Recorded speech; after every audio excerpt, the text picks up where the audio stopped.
Oke, ya kawan-kawan, sekarang kembali lagi bareng gue Lutfian. Ini kebetulan gue lagi ada di Gunung Prau. Sekarang ada di acara PDA, yaitu acara terbarunya dari Sans Rappelling, atau biasa disebut dengan podcast di alam. Kebetulan sekarang juga kita ada kedatangan tamu spesial mungkin bagi kita. Ada Nana sama Fatimah. Yuk.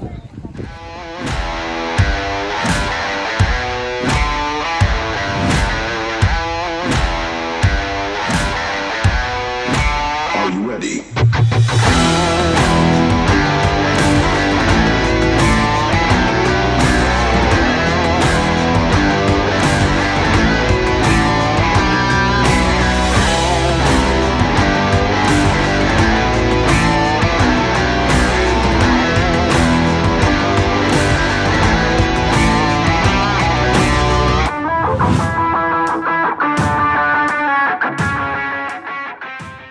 Oke, ini sekarang gue udah sama Fatimah dan juga Nana. Nana, apa kabar? Alhamdulillah, Fatimah. kabar baik. Alhamdulillah. Nah, kan gini ya. Biasa. Secara tidak langsung saya kenal sama Nana sama Fatimah juga mulainya dari gunung ya.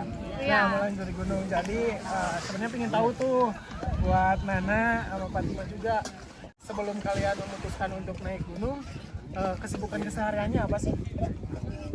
Fatimah apa? Kalau aku baru lulus kuliah, terus lagi Itu sebelum memutuskan naik gunung? Enggak, dulunya gitu. Kuliah. Apa? Dulu kuliah. kuliah Pertama naik gunung tahun berapa? 2019 Pertama naik gunung 2019. Maret ya. Kalau Nana?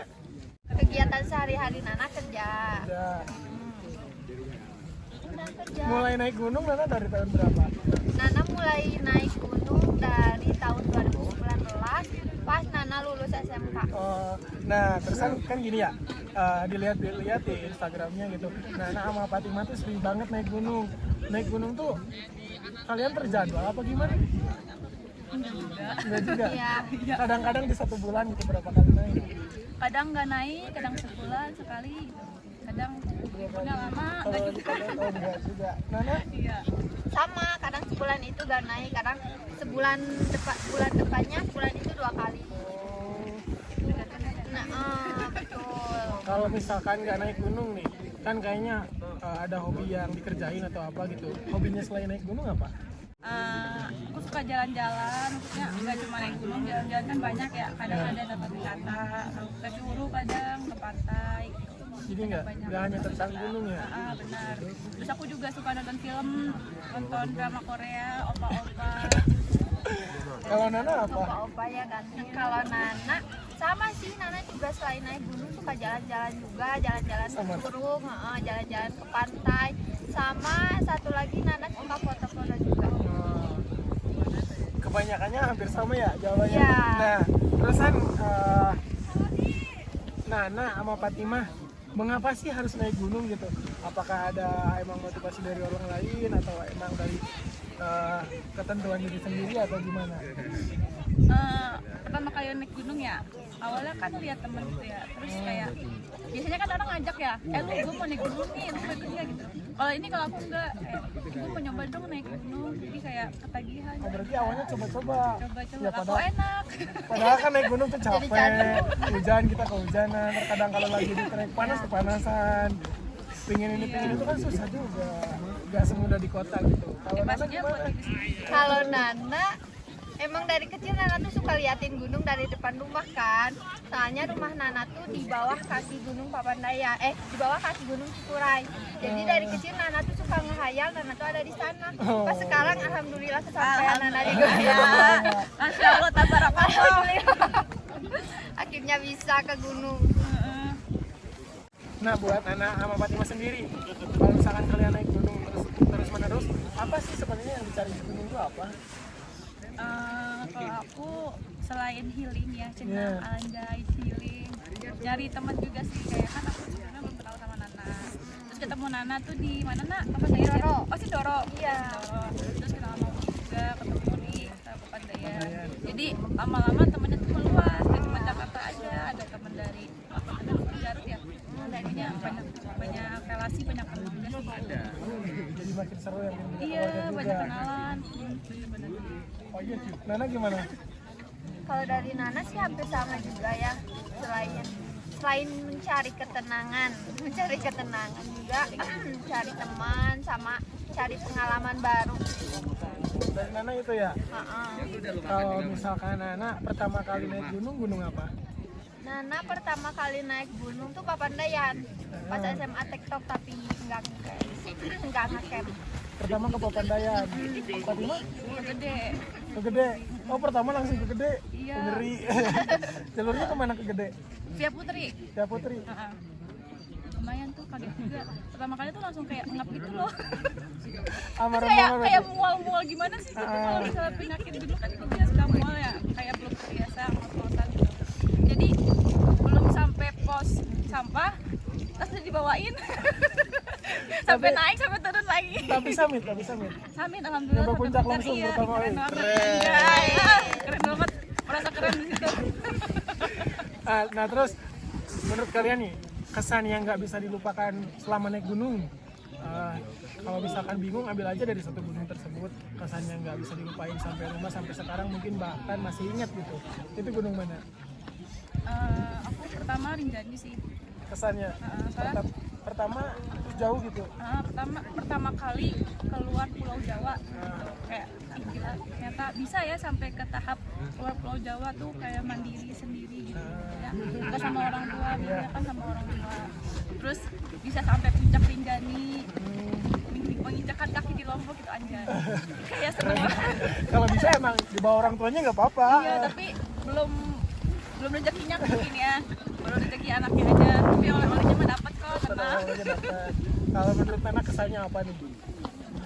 Kesan naik Yang bisa dilupain gitu cenderungnya hal-hal yang emang bikin Nana seneng, bikin Nana pingin balik lagi ke gunung-gunung tuh bahkan karena hal tersebut itu. Kalau dari Nana sih, Nana tuh terkesan. Jadi tuh pertama kalinya Nana dari Garut tuh ke gunung ini, ke Gunung Prau. Jadi menurut Nana pas Nana kesini tuh kesannya tuh dapet banget gitu. Karena Nana tuh pertama kalinya diizinin keluar Garut tuh kesini. Makanya menurut Nana yang paling mengesankan itu pas pertama Nana diizinin keluar Garut yaitu ke Prau, ke Gunung Prau. Kebetulan sekarang kita juga ada di Prau ya. Posisi ngecampnya tuh sama banget di sini. Mengulang yang dulu. Iya. Tapak tilas. Emang kan waktu izin kayak gimana Nak? Nana tuh dulu kalau izin susah banget, tapi kalau sekarang Nana izinnya cuma lewat HP doang. Tapi izinin. lewat HP-nya pas Nana udah di jalan. Bagus. Itu langsung. Itu pemaksaan sih izinnya. Tapi Kepercayaannya mungkin udah penuh juga dari orang Iya. tuanya. tapi nggak semua orang tua bisa izin kayak gitu. Iya, Tergantung orang tua masing-masing nanti Beda-beda, semuanya kan? diikutin lagi. Jangan diikutin ya. Sebelum mengenai tentang perizinan ini. Nah, jadi kan sebelum tentang gunung pengalamannya semua manis, orang lain lihatnya nih enak nih ke gunung. Terus udah itu bisa liatin view, bisa senang-senangan kan dari situ semua. Kita gak semuanya yang dilihatin tuh tentang itu. Terkadang ada sebuah kesulitan bagi kita ataupun emang kita ngerasa nyerah, kita ngerasa pasrah. Jadi yang ada di gunung tuh gak semua tentang manisnya kita gitu. Terkadang kan emang kita ngerasain juga kondisinya sulitnya itu kita seperti apa. Nah, menurut Nana sama Fatimah nih, yang kalian benar-benar ngerasa pasrah atau menyerah bahkan seakan-akan berucap males deh ke gunung lagi kalau kayak gini gitu kan. Pengalaman terburuk kalian ketika di gunung apa? Contohnya kalau diambil dari saya nih, contohnya kita kena badai udah itu atau enggak lupa bawa salin lah atau enggak kita kehujanan semalaman, tenda bocor, yang kayak gitu tuh kan emang ngerasa bagi kita tuh ngapain sih ke gunung harus capek-capek kayak gini atau enggak, tapi kita tetap jadi kembali meskipun emang kita pernah ngalamin yang namanya hal terburuk yang pernah kita lakuin, yang pernah terjadi sama kita. Menurut Nana apa tuh? Kalau pengalaman Nana tuh pas ke Gunung Cikuray. Nah itu posisinya semuanya nggak bawa jas hujan, nggak bawa ponco. Terus pas berangkat tuh dikasih hujannya gede banget. Dari berangkat sampai pulang hujannya gede banget, terus treknya parah banget. Itu tuh pas ke Gunung Cikuray. Treknya parah banget. Udah treknya parah banget di atas. Tenda kita tuh di sama sebagas. Emang banyak banget kalau nggak salah di sana ya? Banyak banget tendanya tuh sampai bolong gede padahal itu teh Padahal itu teh tenda milik temen Nana. Makanya Nana bingung pas pulangnya harus ngomong apa ke temen Nana. Sengganya harus digantiin ya meskipun Iya, emang temen. terus makanan semuanya diambil si Bagas. Kita kelaparan dong di atas gunung Cikuray. Terus tenda gimana akhirnya? Tenda akhirnya di apa namanya, dijahit. Sama temen Tapi juga. temennya tahu kalau tenda. Tahu, aku bilang. Terus dia bilang nggak apa-apa dijahit aja. Jadi akhirnya Nana minta dijahit ke temen Nana tendanya. Kalau Fatimah Pengalaman terburuk sih ya, kayak pengalaman tersulit iya tersulit dalam mendaki. Gak semuanya kan manis ya. Pas Summit Rinjani sih, kan sebelum lempar gitu kayak ada pasir-pasir ya. Jadi Summit Rinjani itu pasir, bebatuan, berat banget emang. Kalau Summit Rinjani itu kayak udah letter N nih, udah kelihatan di puncaknya, tapi kayak udah ngerasa deket, tapi pas jalan itu masih jauh banget. Terus kayak misalnya kan kalau cewek kan ada masa-masanya datang bulannya.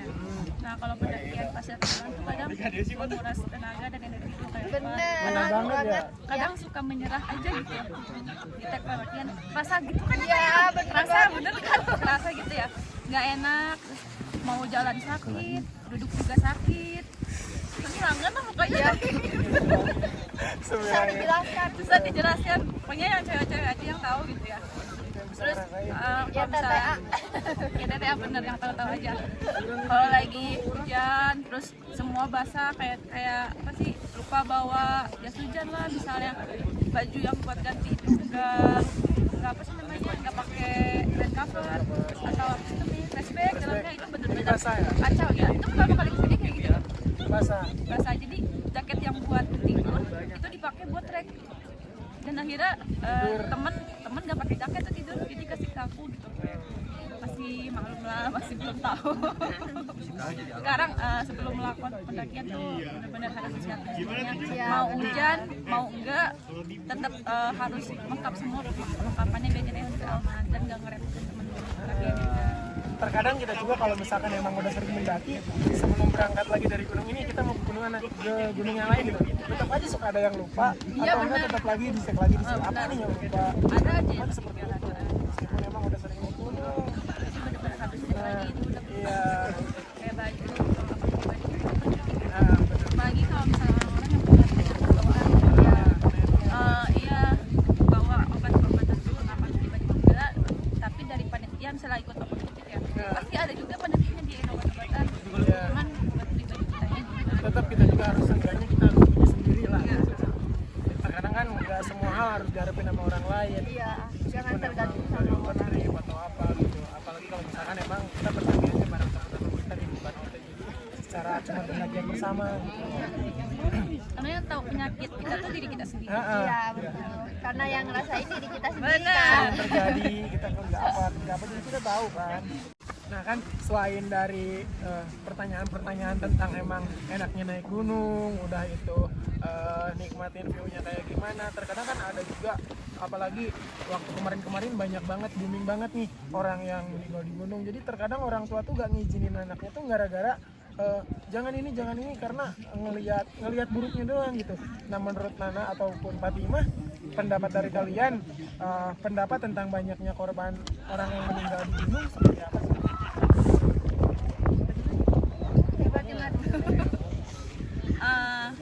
Tadi kan sangkut pautin sama orang tua ya. Pertama, sebelum melakukan pendakian penting banget dan wajib banget izin ke orang tua. Izinnya tuh benar-benar ma atau ibu atau pak atau siapapun itu mau naik. Kalau misalnya nanti nggak diizinin, jangan paksain. Maksudnya tuh gimana ya? Kan izin orang tua juga, restu orang tua kan juga wajib ya. Iya, penting banget. Pasti kan didoain juga nih kalau misalnya naiknya selamat, aman, terus turunnya juga selamat gitu kan. Kalau misalnya nggak bisa, jangan dipaksain. Ya, itu syarat penting buat naik gunung ya. Terus habis itu sebelum melakukan pendakian tuh kita juga perlu namanya apa sih? Apa? Kalau mau naik gunung tuh iya itu Latihan. minimal tuh olahraga jogging 1 minggu sebelum melakukan pendakian. Tiap hari rutin 30 menit aja nggak apa-apa, atau 15 menit nggak usah lama-lama, itu juga penting. Terus pentingnya juga memilih teman pendakian. Itu yang paling pendakian. Misalnya nih, kalian lagi sakit atau kalian yang lainnya, terus lagi kampung lah istilahnya. Kalau misalnya dengar ya orang yang kalau kampung itu rumahnya suka nggak bisa ngapa-ngapain. Jangan sampai kalian pas lagi nggak bisa ngapa-ngapain ditinggal sama temen sependakian. Aku pernah kalau nggak salah sependakian di Lau ya, yang ditinggal apa dia manggil temennya Tinggal karena sakit. iya. Ya kan, nah, itu jangan sampai gitu. Bener-bener pendakian tuh, teman pendakian itu penting banget buat nemenin kita, apalagi kalau misalnya kita masih baru dan pemula gitu kan. Iya kan, emang egonya ketika di gunung tuh beda-beda. Benar, kelihatan. Teman udah itu mentingin diri dia sendiri. Bahkan kalau di aku diterapinnya sih sadi saba, kalau dalam artian bahasa Sunda tuh sadar diri, sadar bebaturan. Jadi sadar sama diri kita sendiri, sadar sama diri kita. Ketika kita bisa juga, ya kita nggak perlu maksain. Kalau misalkan teman kita nggak kuat, Dan maksain. banyaknya orang yang meninggal kan, makanya mulai darinya maksain dari penyakit juga, penyakit bawaan, udah itu ada yang sering sakit tapi nggak ngomong sama temennya, udah itu perlengkapannya kurang. Perlengkapan, kondisi fisik dan segala misalnya kita ngerasa kalau ya udah jangan dipaksain tuh, kita nggak akan kemana-mana. Kita cuman ya menikmati keindahan di sini, terus ya udah senang-senang. Puncak gunung yang nggak akan kemana-mana, kita masih bisa naik ke sini lagi, buat Iya benar. penting keselamatan diri yang utama. Terkadang kan juga banyak juga orang yang kayak ketika lagi naik gunung, wah gua harus sampai puncak nih, wah gua harus sampai puncak nih. Padahal bahkan diri dia tuh nggak kuat, gitu. Tapi kita terpaksain. Sering terjadinya tuh dari situ, atau enggak dari perlengkapan juga. Contohnya seperti pakaian yang basah kan, bisa juga tuh. Karena yang gejala hipotermia nggak bisa ada yang nanganin, jadinya seperti itu. Nah selain itu juga kan kita tuh kalau misalkan emang Nana udah sering naik gunung, Fatima udah sering naik gunung juga, terkadang kan kalian juga punya persiapan tersendiri ya. Menurut kalian nih, kalau misalkan emang penanganan agar ketika ada orang yang mengalami gejala hipotermia seperti apa? Nana dulu. Nah, Kalau menurut Nana, yang Nana tahu tuh pakai itu ya, pakai emergency blanket, di apa namanya, diselimutin. Tapi harus ganti baju dulu, jangan sampai bajunya basah.